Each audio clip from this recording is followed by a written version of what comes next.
Welcome back to another week of the PTC Show. My name is Colin Harris. I'm here to talk to you guys about another exciting week in the Portage Trail Conference. Starting off with a little boys basketball on Tuesday.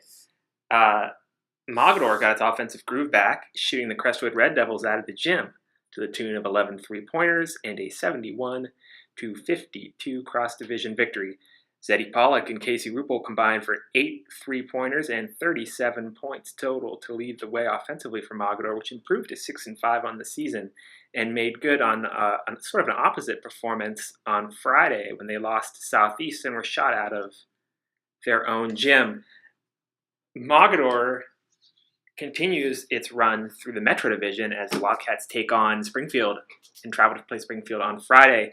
The Wildcats welcome back a couple of big-time players in Eddie Pierce and Dominic Piscino to the lineup. Both players played football for the Wildcats, but have sat out the first half of the basketball season to satisfy OHSAA transfer regulations. But both players should immediately provide a boost in athleticism and playmaking ability to the lineup. It's a lineup that has really kind of struggled at times this year to find its rhythm. They've been up, they've been down. They've had nights like Friday where they lost to Southeast, and they've had nights like Tuesday when they shot Crestwood out of the gym. So head coach Russ Schwartz is obviously very excited to get Piscino and Pierce back in the lineup. The duo has obviously been in school. They've obviously been practicing with the team, so the team and their teammates are very comfortable with what that pair can do. And Schwartz really kind of hinted that the two of them are really expected to kind of just immediately step right into prominent roles in the lineup. So it'll be fun to see how those two perform, especially because they're going up against a Springfield team that I believe is welcoming back Victor Dorsey, who last year scored about 19 points a game for the Spartans and was one of the best players in the Metro Division. But he also had to set up the first half of the season to kind of satisfy some wonky travel ball. I don't know the whole details, but he's missed the first half of the season. And Springfield has desperately needed a player like Dorsey to maintain kind of an upward momentum as a program. Over on the girls' side of things, Roosevelt put a game between itself and the Ravenna Ravens on Wednesday by thumping their backyard rivals 48-31. Roosevelt has not gotten the better of their backyard rivals twice in one season since actually, if you know the answer to that question, by all means let me know, because I have no idea. It has not happened since Craig Foreman has been there at Kent Roosevelt for the past 8 seasons, and Foreman kind of hinted that he wasn't even sure how long it had been before he got there since the last time it happened. Anyway, so it's been a while. If you guys know, email me, Twitter me, Facebook me, let me know. I'm curious. As for the game itself, Alex Marcinek and Megan Thomas each scored 10 points to lead the way for the Rough Riders, who really looked good on both sides of the ball. While 8 players scored for Roosevelt in the win, the Riders' defense was equally impressive, pitching a shutout in the second quarter and all told, holding Ravenna scoreless for over 10 minutes in regulation. Roosevelt is now in control of the Metro Division with a 1-game lead on Ravenna and a couple of games on teams like Field and Norton. Up next for the Riders is a non-league game with Cloverleaf on Saturday before they jump back into division play as they travel to take on Springfield next Wednesday. The Metro Division, I think it's pretty clear at this point that Roosevelt's probably the best overall team in the Metro Division. They're not going to have to worry about Ravenna because they've already beaten Ravenna twice. They're not going to see them again this season. But teams like Norton, teams like Field, Crestwood has a couple of players. There's some good athletes and some decent competition in the Metro Division. And I think Foreman knows that. I think his girls know that. They've really been trying to get a championship there and put a banner on the wall at Roosevelt for a long time. And I think they know that they can't afford to slip up. They've already beaten Coventry. Coventry is the one team that beat Roosevelt this year in division play. So they got them the second time around. So I think this is a squad that firmly understands where they are and really understands that things are kind of in their hands going forward. In boys basketball, looking forward on Friday, Field travels to take on Ravenna.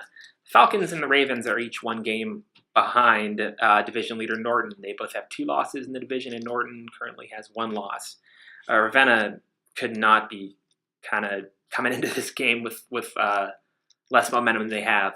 They really had to eke out a double overtime victory over the Victor Dorsey-less Springfield team last Friday and were beaten by a Waterloo team that I believe has 3 wins on the season.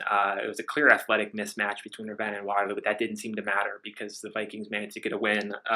So it's going to be tough to see what Ravenna has in the tank when they travel to take on Field on Friday. this could be an opportunity for Field to kind of slip into second place by themselves, or like this could be an opportunity for Ravenna to kind of turn things around. We'll have to really see. This as a test for both teams. Over in the county division, Streetsboro is looking to improve to 7-0 in division play. They beat Garfield on Wednesday in kind of a makeup game from what I believe was a cancellation during that cold stretch a couple weeks back.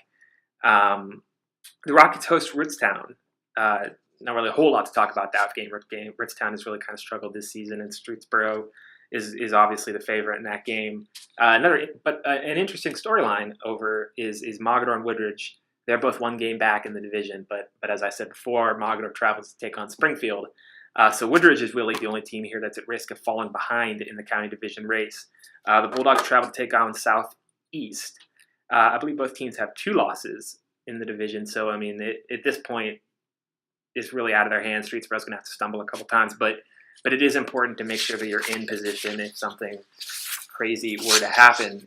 In girls basketball on Saturday, Ravenna looks to bounce back from its loss with the Rough Riders when the Ravens host Crestwood.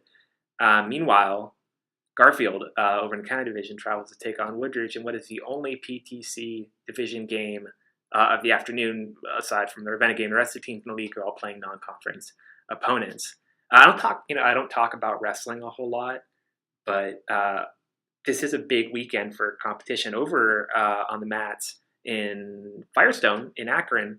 Garfield, Kent Roosevelt, Mogadore, Streetsboro, Richtown, and Woodridge are all at the Bill Dees Memorial Tournament. Leading the way for the PTC at that meet is Richtown senior Travis Linton, who is a defending state champion at 170 pounds, and this year is competing at 182 and is the odds-on favorite to take his weight class at the D's.